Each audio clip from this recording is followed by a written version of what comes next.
wis diaturake iki mau saran-saran masukan ya kanggo para bapak-bapak supir ya mbok menawa ana guna lan paedahe kanggo paugeman lan paugerane makarya kanggo kecukupan ing saben dinane ngono.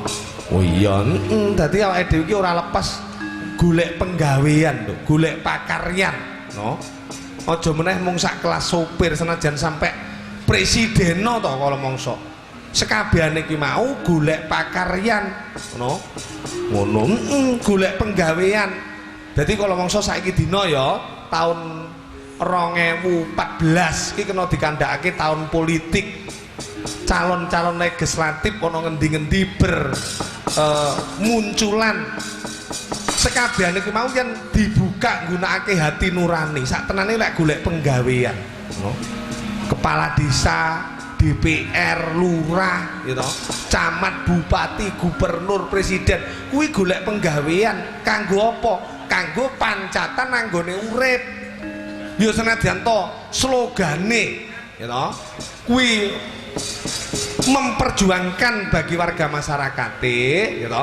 Ning sak tenane jroning hati nurani iki ya tetep golek pancatan kanggo penggawean. Mung kaceke gitu bapak-bapak sing asta pusarane ngadil tingkat presiden gubernur bupati senajan to butuh penggawean golek pekerjaan kuwi duweni tanggung jawab gede ora ana liya kejaba mung ikut mensejahterakan masyarakat nggunakake dalan program-programe sing ana.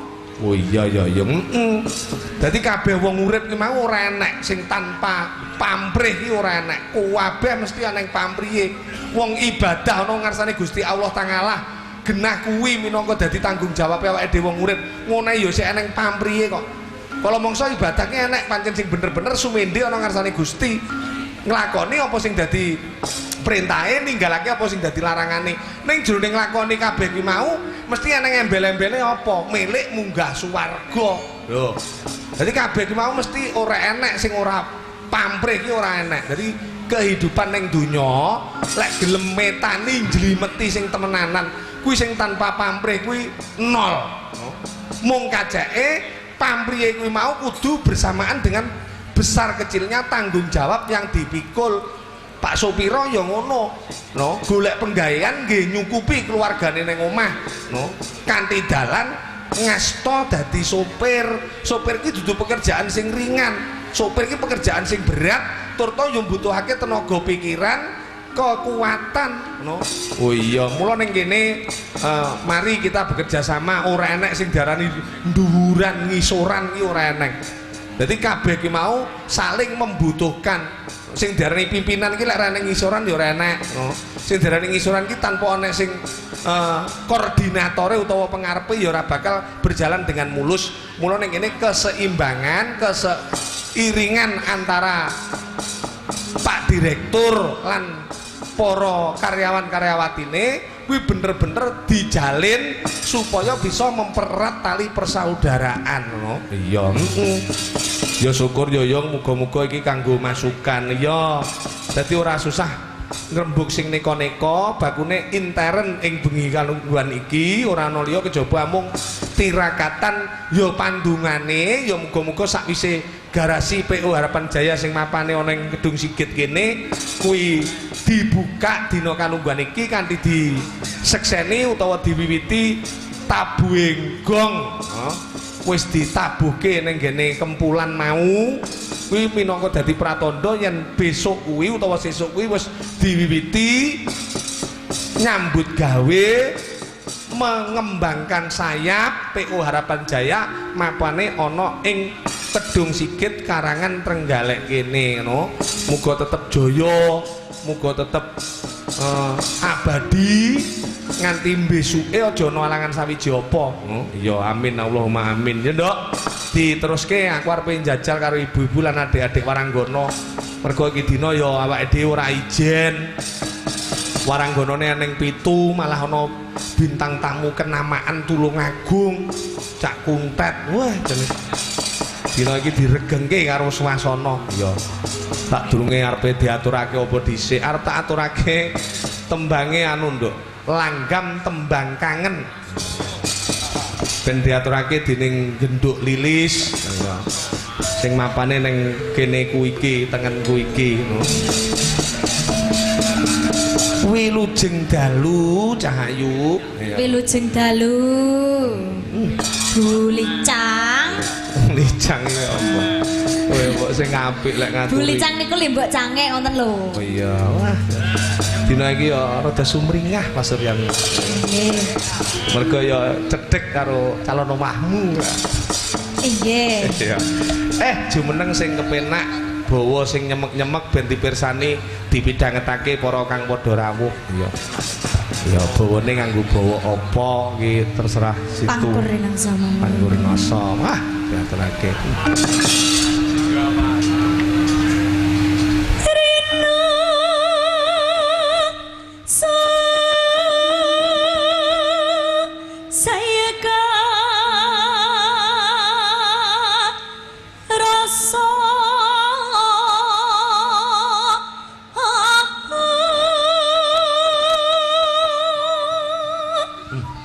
calon mertuamu ya mirsani lho iki. Nggih, wonten pondokan.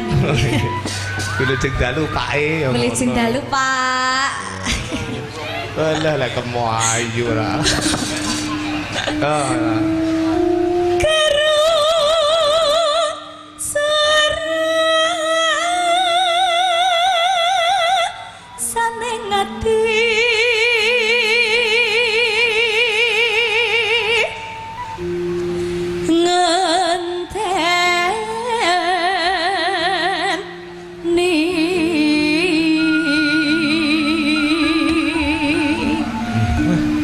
Wau dalu niki termasuk hari kabejan damel jenengan ya, Pak. Lho, lah wau terhubung wanita-wanita cantik diajak foto.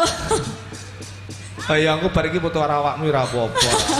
Oh ya lek memperhatikan aku di rubung wanita kuwi ya sak barakamu padha karo anak-anakku ngono lho. Menika pegaweine nggih. Karyawati. Karyawan. Ya.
Suarane hebat ya. Wah, isik bocah ya suarane koyo ngene. Sok lek wis peputra ono mendah ya. Pokok mboten bocah it. Ya ora. Ora. Yen bos rino enggal ratri kang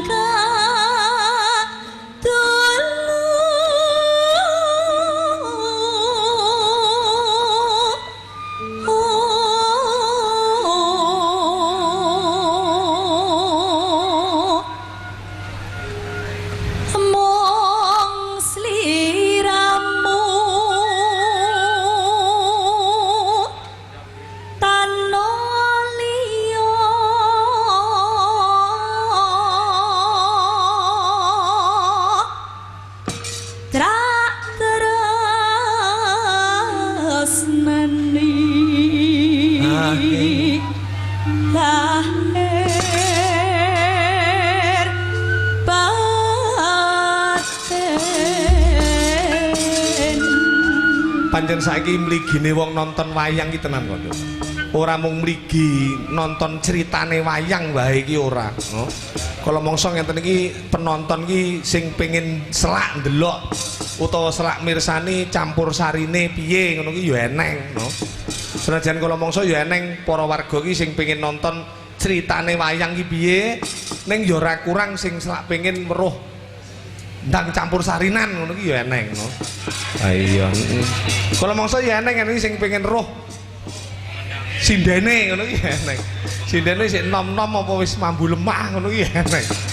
Ngono. Dadi apa jenenge variasi no. Iya bervariasi. Yo diaturake dhisik. Tembang kangen, monggo.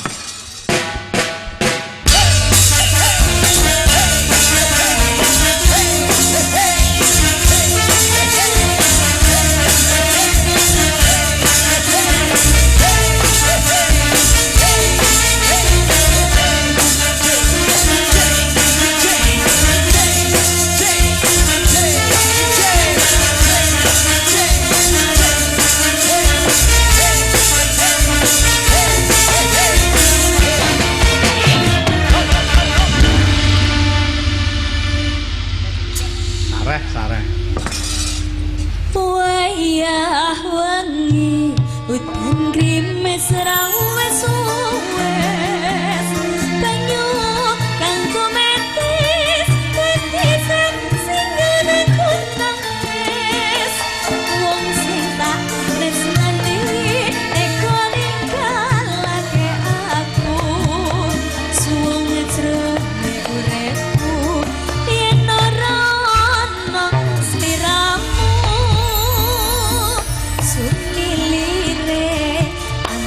tansah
aku dandan dipit rambutku lengane pomit malah kowe lunga brencing ora pati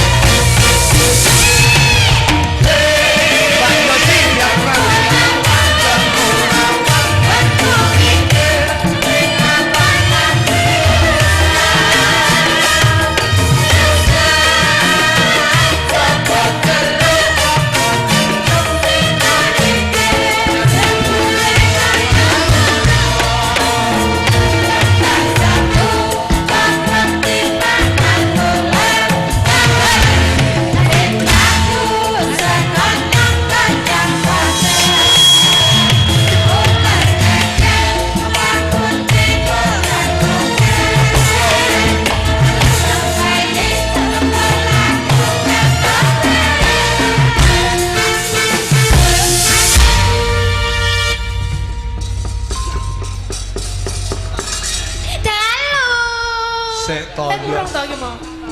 Biayi putri iki lek rung didangu karo kagunge kok. Krungan-krungan. Kok malah kaya Betari Durga saiki. Wah, jan wae. Pamintaku nih Mas Sidos. Arep gandrunge karo Lek Yosi kok ya ora pantes ya, Nak. Ora apa-apa. Lek kaya Pak Pitek ora masalah. Dalu niki panjenengan lain daripada yang lain, Pak. Iki mau eneng pamundhut sing harus saya aturake. Termasuk kru dari Pak Samsudin dan Pak Bambang ngersake bajing loncat, Mas. Ya ngono. Nah iya iki kanggo jampining saya. Mbak Yosi, lek perkara gending katresnan mengke mawon Mbak Yosi. Nah iki arep tak aturake. Ayo. Bajing loncat. Bajing loncat. Iya. Langsung mawon nggih. Loh, dipawane no, aku ki pengen le panjenengan ngeluk-ngeluk suarane kuwi kok ora. Iya, iya. Iki pundutan ya, dadi diaturake dhisik. Ya. Saking sinten yo? Pak Samsudin, Oh, Pak Bambang kita aturake. Nah iya. Nah. Iki biayi loro ki apa kuwi jenenge? Cara tanggung jawabe bengi iki gede banget, mula aja nganti mengecewakan iki tak caosake lagon bajing loncat. Iya. Oke, ndak masalah. Iya, ya, kamu aja. Wong wedok iki lek unine ngene iki mesti anake akeh.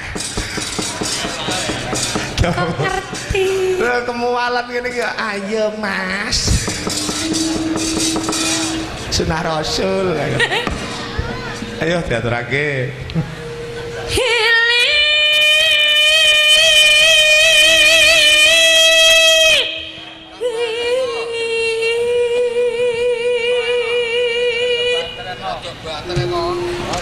Angin tanggai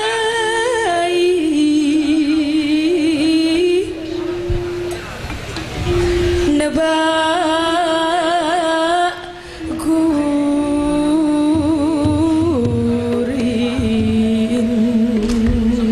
Lagu menika kejawi tak aturaken Pak Samsudin uga tak aturaken Mas Sudarto. Kanca kula. Pak Sudarto. Ya iki ya kancane jenengan ning FB-nan, Mbak. Pak Sudarto anu elektronik niku to. Iya lah. Oh nggih. Lan kanca-kanca. Wilujeng dalu. Nggih, sinten malih niki sing dikirimi? Kang Japar. Oh, Kang Japar. Wah, iki wong kondan saindenging kutha Trenggalek. Sing daleme ning Desa Jayan Karangan. Iya, enggak. Neker bimbang ngahulang ngabang brang binang aduh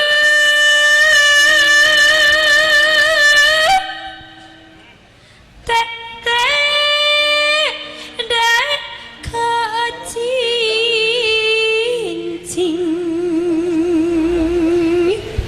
dek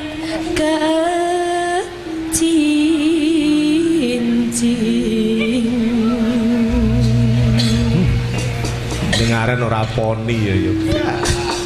Mboten niku kesusu kok, Pak. Iya, aku seneng lek pas ngono kaya bocah cilik gitu. Iya. Kepanjang cilik aku. Iya. Aku kan suci. Oh, aku ini suci. Saya belum mengenal yang begitu-begitu, Pak. Iya, iya, iya. ngajajang via protes jare lah aku tekeke. Ayo. Ngajajang nia nangga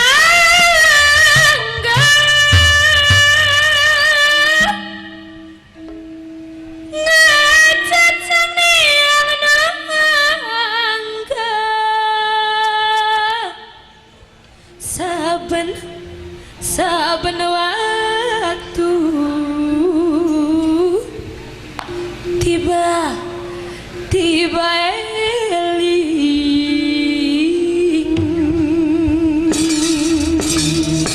diaturake sing nyemek ya monggo.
nuwun terima kasih Mbak Yosi Sami-sami. Dian Pratiwi. Ayo. Iki ana sing ngersake lelagon, Mbok. Ya, assalamualaikum warahmatullahi wabarakatuh. Waalaikumsalam warahmatullahi wabarakatuh. Sugeng dalu bujange wilujeng dalu kami segenap kru PO Harapan Jaya mengucapkan banyak terima kasih dan mohon doa restu kepada masyarakat Trenggalek khususnya atas dukungannya dengan dan partisipasinya. Kami segenap kru akan melayani sepenuh hati begitu karyawan-karyawati ini ayo dengan ramah tamah dan kesopanan. Terima kasih, mudah-mudahan ini kanggo pegangan para warga ya, supaya bisa mempersatukan suasana. Ayo bujange kula nyuwun lagu Nyidam Pentol Bojo Lali Omah iki. Matur sembah nuwun kru dari apa kuwi jenenge PO Harapan Jaya yang ngersake Nyidam Pentol karo Bojo Lali Omah engko diaturake. Nggih, terima kasih. Usono, waalaikumsalam warahmatullahi wabarakatuh. Terima kasih. Iki mau sakwise Mbak Yosi Dian Pratiwi ngaturake saka Sundunan nduk Jawa Baratan iki arep tak alihne ning Jawa Timuran, mligine ning Surabayanan nduk. Jula Juli. Dadi Jula Juli iki ngiras pantes Pak Kuntet ben munggah panggung diiringi karo Jula Julinane pisan. Ya, dadi bareng saka Jawa Baratan, Jawa Timuran. Monggo didadoske. Monggo Mas. Wah iki.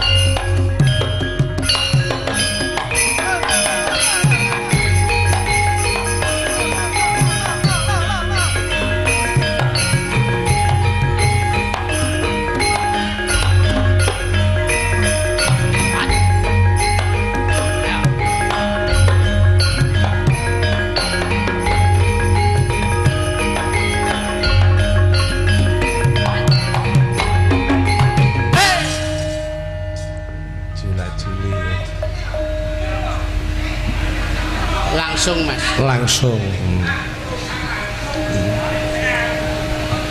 Pipimu enek upane wong pundakmu dicokot nyambe.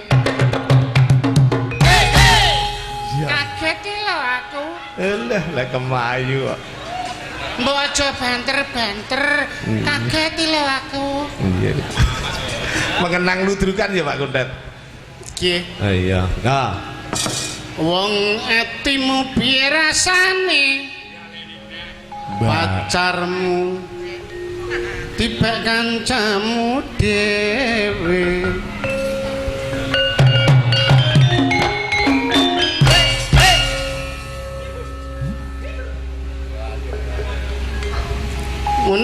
Ngono salah sing ngepek.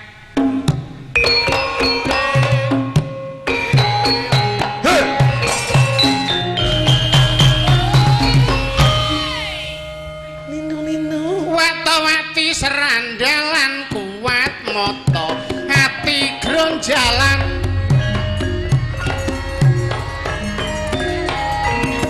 Sare-sare mawon. Nggih.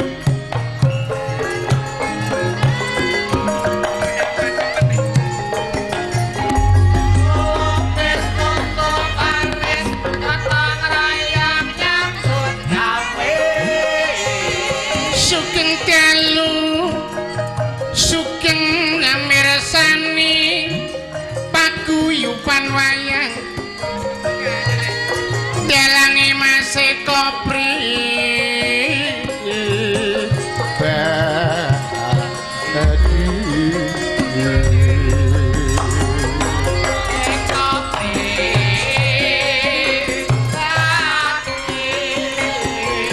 pitutur sing apik ayo padha dipersuti. Pitutur sing ala padha disingkri.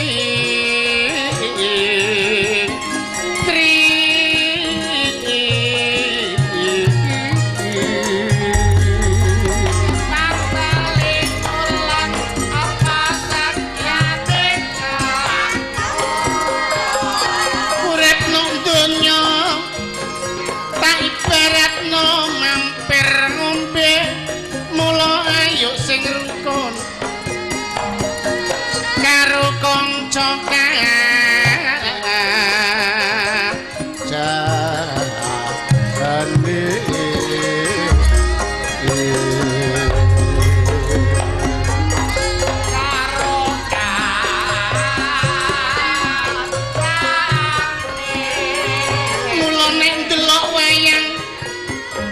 aja mekai ayo dirungokno intisari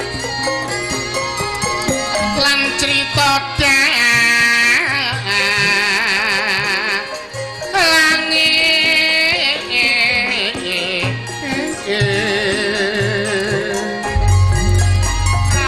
Allahumma sholli wa sallim ala Sayyidina wa maulana Muhammadin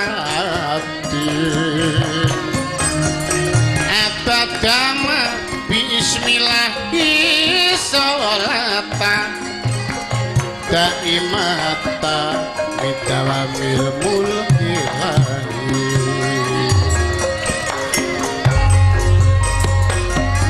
tombo eti lima warnane sepisan maca Quran angin-angin sak maknane ping pindho salat wengi ayo lakonono ping telu wong kang saleh ayo kumpulono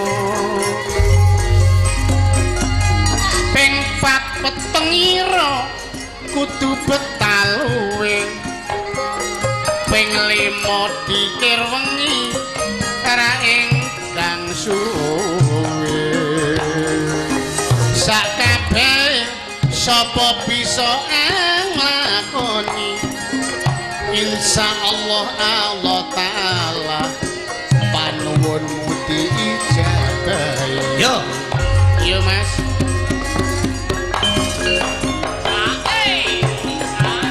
kelingan ludruk Sare-sare.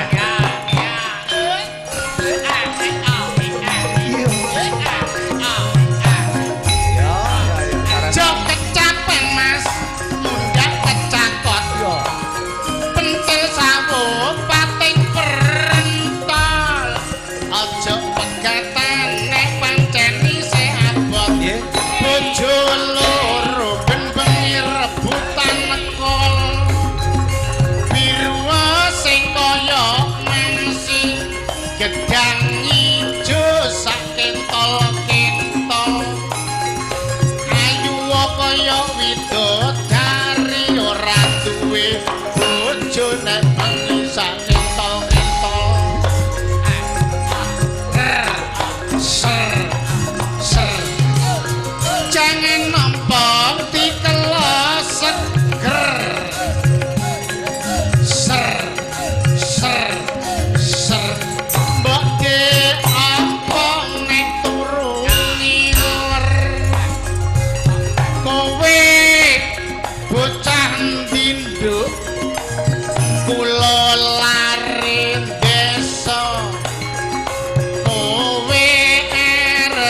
Cek to mandeke kok ora penak iki piye Pak Kuntet? Mboten penak pripun kendang sing loro kula junjung kena cita mboten kena.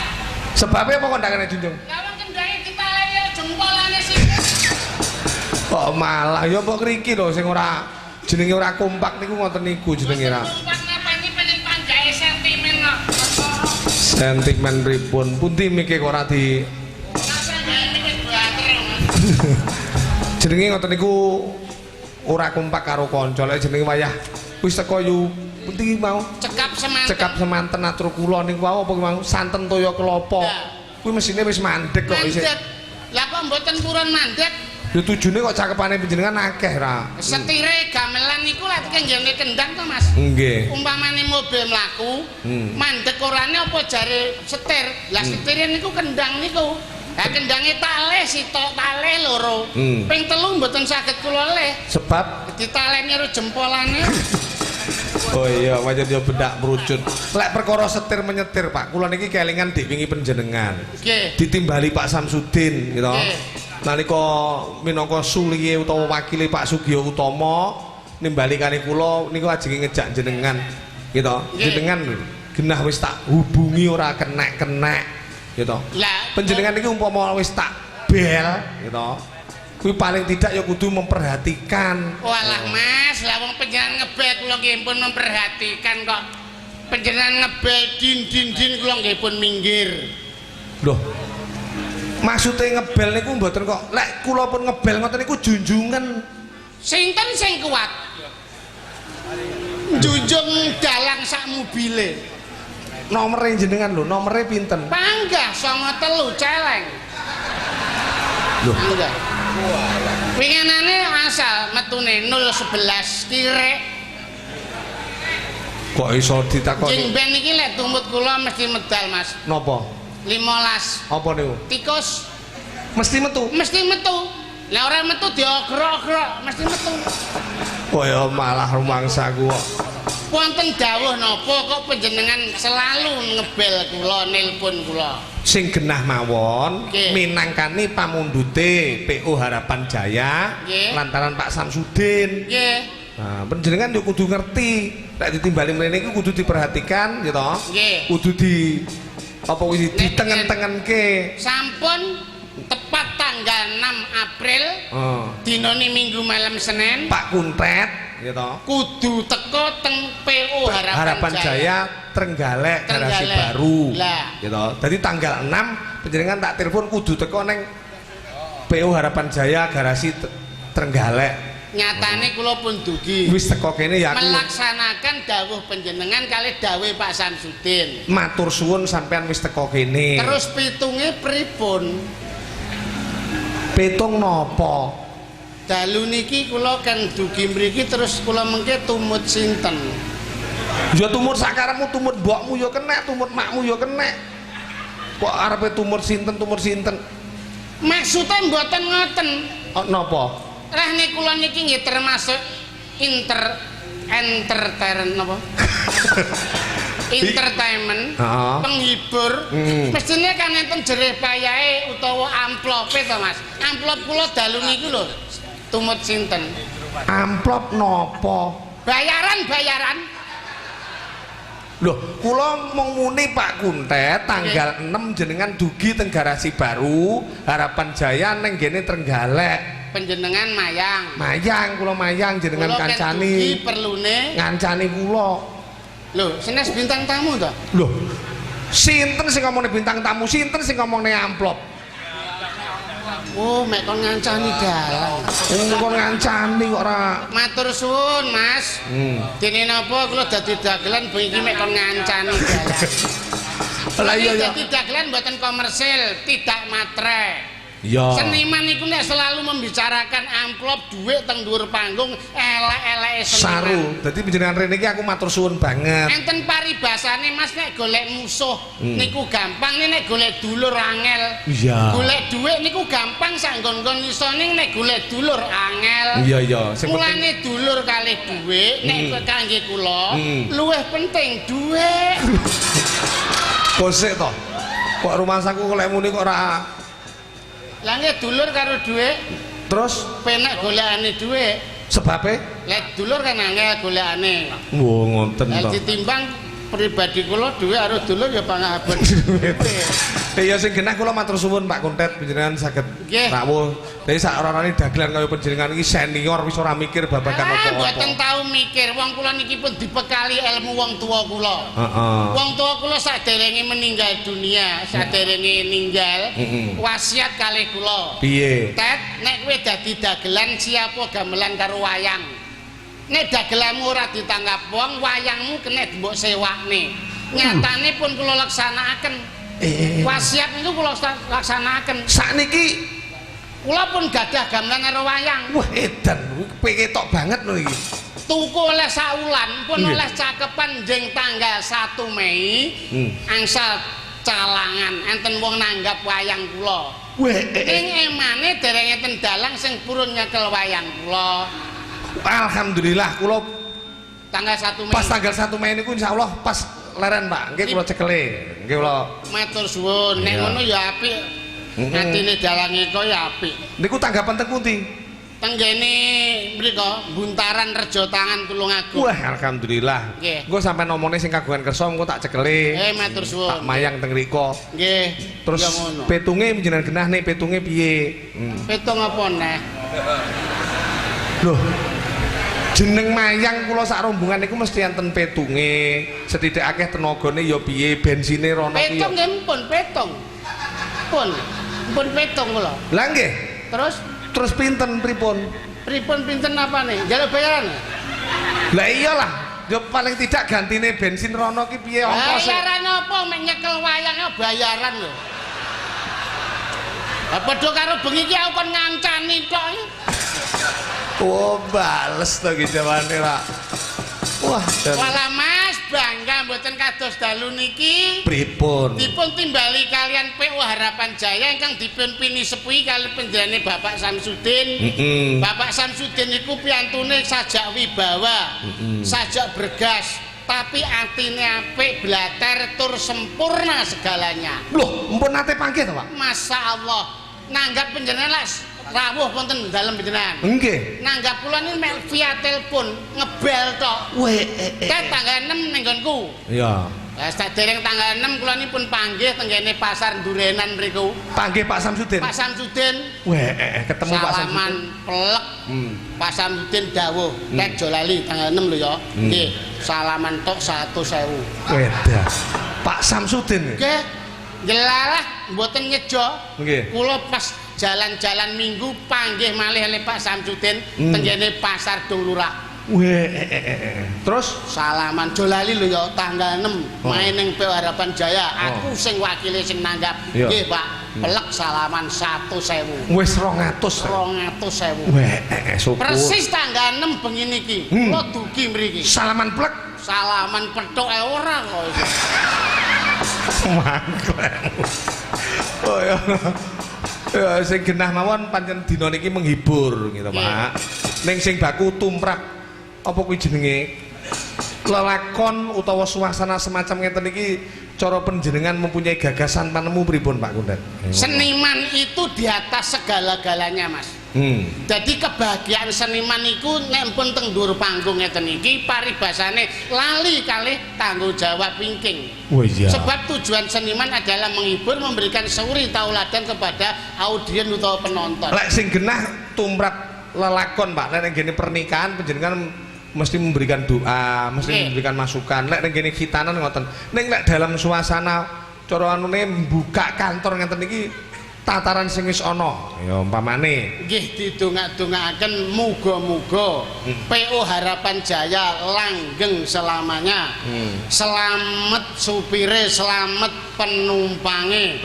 Malah niki wau enten titipan kepada para masyarakat yang berkeinginan untuk mendaftarkan diri sebagai kru jalan, sopir, kernet, kondektur langsung berhubungan kalih Kuntet. Loh, panjenengan dipercaya toh? Lun? Langsung berhubungan kali Kuntet ki berarti panjenengan dipercaya ning PO Harapan Jaya. Mboten.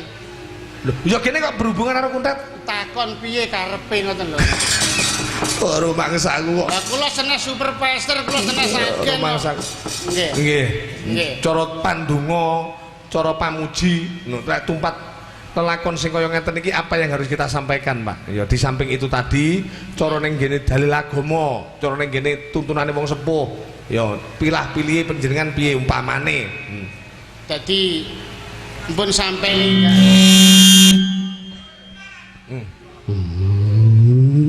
ayo deh piye Pak iya Pak Konten itu dibalen iki krune dhewe ya Empun ngantos panjenengan sedaya ragu-ragu malih. Empun ngantos panjenengan bimbang bila naik Harapan Jaya ditanggung keselamatannya. Muga servis selalu menjamin penumpang. Full AC. Iya. AC iki regane ya larang dadi ya karsise larang. Iya. Sing bis ekonomi ya murah. Disesuaikan Pak. Yang jelas tidak ngentol rego. Mboten ngentol rego. Harapan Jaya standar dengan harga yang standar. Iya, Sesuaikan dengan ekonomi. jare panjenengan yo duwe kanca tas mantan ludrukan biyen ning sopir kene, Pak. Enten Apa? Mas Yadi. Oh iya. Yadi sopir senior. Sing daleme Dono Sendang. Wah niku biyen ngludruk kalih kula Mas. Piye? Ngakali kancane. Wah. Umpama dapuk Pak Yadi iki dapukane apa, Pak? Ya, seter apa? Dideke sak kula. Didapukne wayang perang emoh pangan njaluk lakon. Iya. Nggih, sing genah mawon menghibur kalian para warga Pak Kuntet. Sareh-sareh waton pikuleh arepe njajal ibu-ibu lan adik-adik. Waranggono. Jan komplit dalu menika penyambetaken yang sesuai dengan permintaan Ciro Lupat Monem pitu komplit. Katik cara barang utawa panganan ngoten wonten kembange dhewe-dhewe. Lilis niku cara kambil ngoten tasih cengkir. Oh, lilis ki sing sanding kuning iki. Nggih, lilis. Niku sik cengkir. Cengkir. Dadi ya jenenge cengkir iki urung kena diapa-apakne. Iya. Sebelah niku men rada degan. Via ki degan jan. Wah, degan niku kemeruk. Iya, sik kemeruk. Dadi dikeruk ngoten diges. Heeh, lek Mbak Yosi niku, Mbak Yosi. Semrondeng. Sing nomor 3 keng kula niki? Nggih, semrondeng. Oh iya. Yosi niku semrondeng. Lek Mbak Elis sing gedhi nika. Sing nomor 4 keng mriki. Elis niku. Niku cara kambile rada garoh. Kok garoh? Garoh ki pipen? Gurih. Gurih napa? Wis ora patek kanile kok ya. Ning lek berkentul. Mlentul-mlentul. Iya. Lek kae sing kono dhewe kae, sing kono ae. Niki cara kambil ngoten pun tuwek, Mas. Dadi wis metu kentose. Dadi wis mlentrung ngono ya. Nggih. Mulane mboten kena dipecah merengut ae. Oh iya, lek wis ada kentose ndak iso, Pak ya. Mboten kena dipecah. Wis kancing jarane wis. Elek gabung niki cara kambil ngoten. Heeh, sing ki sandingin ae. Kopior. Iya. Wis ora iso manak. Apik Mas. Heeh. Napa Mas pamundutane? Niki ya dipinangkani sithik mboko sithik aku arepe njajal karo Mbak Elis mawon. Ya, Mbak Elis. Wilujeng dalu jeng Elis. Selamat malam Mbak Limbe. Wah, pakai bahasa Indonesia juga. Iya. Kelihatannya Iki to Mas. baru dari Jakarta. Iya. Baru aja ke warung makan gulai. Tak aturi jumeneng. Monggo berdiri mawon, Pak. Ya, berdiri. Pak Kuntet jumeneng mawon tak ganteng. Oh, iki. Selamat malam Mas Kuntet. Aduh. Kalau kamu memanggil saya Mas, hidupku terasa masih 100 tahun lagi. Mendar modelnya ndak kirut-kirut. Kirut batuk. Lho lelek 100 tahun kasih wis tuwek to. Iki Sik to. Iki aja banget iki kirut utawa wiru. Nggih. Anggepen iki hiasan. Iya. Seniman itu ndak boleh gampang marah, Pak. Jadi Mbak Elis katakan ngeten iki ngetokne ngelokne utawa mencemooh karo panjenengan kirut-kirut niku buat-buatnya Mbak Elis itu memperhatikan sama sampean gitu loh. Nggih. Wong lakne iki asline demen lho. Saestu. Lah nggih saking lek teliti. Selalu meneliti saya. Bagaimana situasi dan keadaan saya. Jenengan dalu niki kok ketawis bagus to Kang Mas. Elis. Lho mati lemah malah jejeg lah. Loh, ngono ki yo. Sik to. Wong niku ngeten Pak Kundet. Dilokne bagus iki dua alternatif. Sampeyan ki baguse pelecehan apa baguse tenanan? Loh, lah saestu lho, masa ngiri-ngiri Pak. Jenengan ngeti ngriki piantun kok gagah piteksa. Gagah batuk. Loh, sampeyan ki dilem kok ngono to Pak Kuntet ki. Tembungmu sing terakhir iki sing pemula memang aku akui itu adalah satu kebahagiaan untuk saya. Tapi yang kedua tadi jelas-jelas kamu menjatuhkan saya. Lah apa? Lah nek aku ki gede dhuwur oleh dhuwurmu iki gagah. Wong kaya mentok ngene. Lah. Ya kene wis krasa. Ngeten lho Pak. Enggak melampah-melampah. Sing penting serasi, Pak. Dadi Elis. Endek kowe paling ditokne ya mangga pas. Elis. Hah? Dalem. Piye? Lah. Seto. Tegese ngene lho. Pak Jadi Kuntet. klarifikasi. Ndek kok ditokne ya pas ki apa di karo di. Ditokne kaya Mboten. pas. Ya lek disawang niki kan dawa kula. Ning lek tangane ngeten nggih panggah plek pas ngeten damel mlaku nggih kene. Iya. Elis. Jane nyapa? Elis. Dalem. Jangan didengarkan teriakan anjing menggonggong. Iya. Kapilah terlap berlalu. Berlalu. Iya. Elis, Dalem. yuk jalan-jalan ke Trenggalek menikmati tempe keripik. Demen aku. Hah? Keripik. Kowe demen? Demen. Aku ya demen. Ora demen seneng lek panganan ki seneng kok demen. Aku ya kareman kuwi. Ya. Jenenge keripik kuwi aku ya seneng. Ya demen, Sumpah. ya senang. Elis, Dalem. ada suatu tutur kata untukmu. Napa Dengarkan Kang ya Mas? sayang. Inci. Menjadi wanita yang namanya wanita soleha. Ada 4 perkara. Wah, edan iki lho ditur tenan iki. Satu, ini hadis Nabi, ini tidak boleh dibanyoni. Iya. Satu, kamu sholatlah dengan rajin. Kedua, layanilah suamimu dengan apa adanya. Iya. Ketiga, jangan sampai tersentuh oleh pria lain. Keempat, kamu harus benar-benar ingat pada pencipta atau Allah. Dari keempat itu kamu jalani, kamu akan masuk surga lewat pintu manapun dibuka. Iya. Elis, Nggih. Kayak aku belas. Elis. Dalem. kowe ora sholat tuh? Mesti tak kok rene sing nyandel. Aduh. Pak Kundet ya. Bawa Mbak, bawa. Nggih. Bawa sing penak, bawa. Bawa napa niki? Bawa dandang Papat kuwi gula. mang sing mbok langgar ndi? Papat mang. Sing mbok Siji, siji loro, salat sing telu, apik, papat. loro poso sing apik, telu ngibadah sing apik, papat aja sampai tersentuh oleh wanita pria lain. Kabeh, Pak. Belas. Kabeh mbok langgar. Ya Allah. Bukan contoh yang baik. Nggih. Ya. Napa bawane? Tawang giging dandang gula situasi nggih apik. Niki pokoke sak bawan-bawanan ya. Amin. Ora usah melu bawa, Tet. Ya. Bawane ben Mbak Elis mawon. Panjenengan Niki mending gandrung nggih. heeh, digandrung. Pamintaku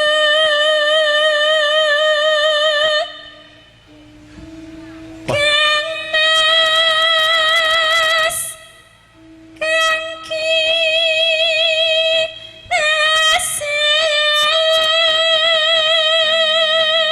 Priyayi putri iki lek ngene piye Pak Kundet? Elis. Aja meneh kok Kang Mas. bondo donya jiwaraga diwenehke Pak Kundet. Aja meneh mung sakwujuding bondo donya ora ndak Ije. wenehke kowe. Bebasan nyawaku Pripun Kang Mas? eman-eman. Jae. Oh gandrung ya sing apik to, Pak. Lho lek aku mati. Sik, tapi tak takoni. Nggih. Sampeyan mengucapkan cinta utawa tresna karo aku ki umpamane wujud ngono ya. Wujudnya sak pira? Nggih, kathah to. Apa sak kuku ireng apa sak gunung anakan? Kula donya prapteng delahan lho, Kang Donya Mas. prapteng delahan. Nggih. Umpamane aku lara. Panjenengan kula obati. Umpamane aku lara ora waras tumekaning pati. Injih. Kowe piye? Jenengan modar iki ambak nggih, Kang Mas. Kowe ora melok mati. Ya sudik men lah sing sudik kok. Nawani kok melu mati. Cintamu ya gombal. Ayo.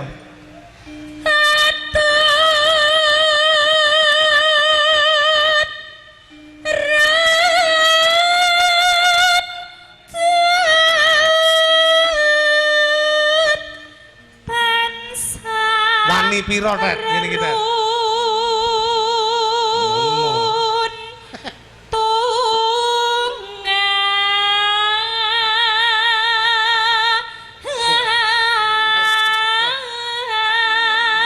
Suarane neng galik-galik kaya ngene.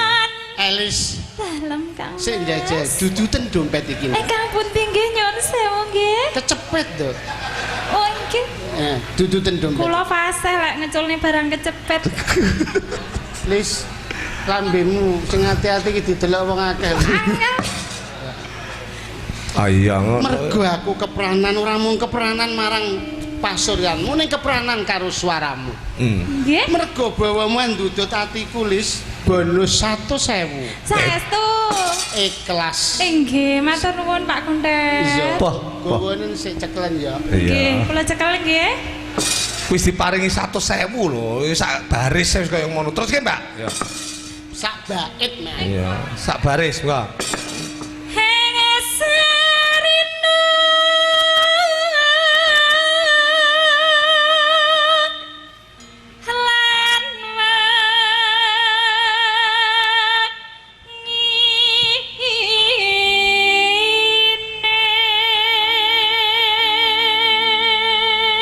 Nibake katresnan Srina lan suwengine manyes atiku 200.000. Edan. Malih. Wong iki jenenge tresna ki kaya ngene. Saestu Mas, wong lanang ki enek paribasan, nek wong lanang ki arep bedah negara iso, nek karo wong wedok luluh. Iya iya iya. Wis to?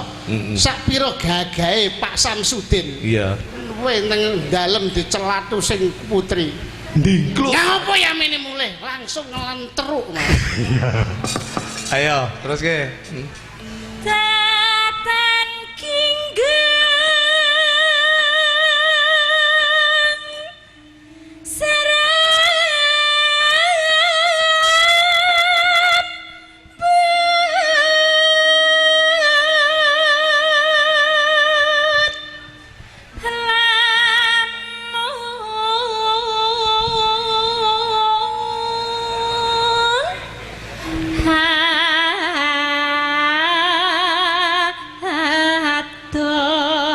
caket hing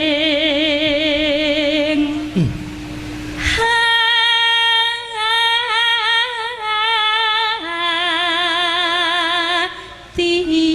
Wah, suarane. Cengkokmu gele-gele jan dudut ati. Iki padha karo cengkok pecut. Iya. Apa blantik ilang pecute yo ngene.